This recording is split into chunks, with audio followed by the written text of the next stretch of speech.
Un expediente de regulación de emprego temporal para os vindeiros 2 anos. Esta é a proposta que esta mañá puxo sobre a mesa a empresa Vilagarcía Carsa. Segundo trasladaron ao comité, precisan recorrer a suspensión de contratos por causas organizativas e de produción pola baixada dos pedidos. Esta mañá o que se fixo nesa reunión, pois a empresa exclusivamente se ciñeu a dar a documentación, as causas que motivaban o novo expediente de regulación de empleo temporal para todos os traballadores da planta por un período de 2 anos de vixencia e que durante ese período pois irían adaptando dependendo das necesidades de produción pois a afectación ou non afectación dos traballadores polo tema do ERTE, non? As negociacións comezarán o vindeiro venres. Ante esta situación, o comité decidiu paralizar o inicio da folga indefinida prevista para este xoves, á espera de coñecer en profundidade a proposta da compañía. Dependendo como se vayan discurrindo as negociacións a partir do venres, pois tanto o comité de empresa como o colectivo de traballadores decidirán se activan, se non activan, cantos días activan e que días activan.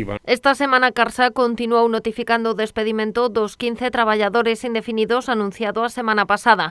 Eles quedarían fora do ERTE proposto hoxe pola compañía, aínda que a CIGA comprometeuse a pelexar para que tamén se lles inclúa nesta regulación de emprego. Nós non podemos aceptar en unha situación desta de pandemia como temos, en unha situación que os empregos están en peligro, lóxicamente que desaparezca unha serie de traballadores cando as causas entendemos que non son justificativas para ese despido. Nos entendemos que as causas se poden negociar nun expediente temporal, lóxicamente, e sin a perda de emprego, non? Que estes traballadores nun momento dado pois poden regresar como calquer outro tipo de traballador á propia planta. Segundo explica Xoán Xosé Bouzas, o número de 15 despedimentos non é casual. Deste xeito, a empresa evita ter que iniciar un expediente de despido colectivo coas súas correspondentes negociacións. A extinción desta quincena de contratos súmase a dos 56 traballadores temporais dos que Carsa prescindiu o pasado 31 de outubro.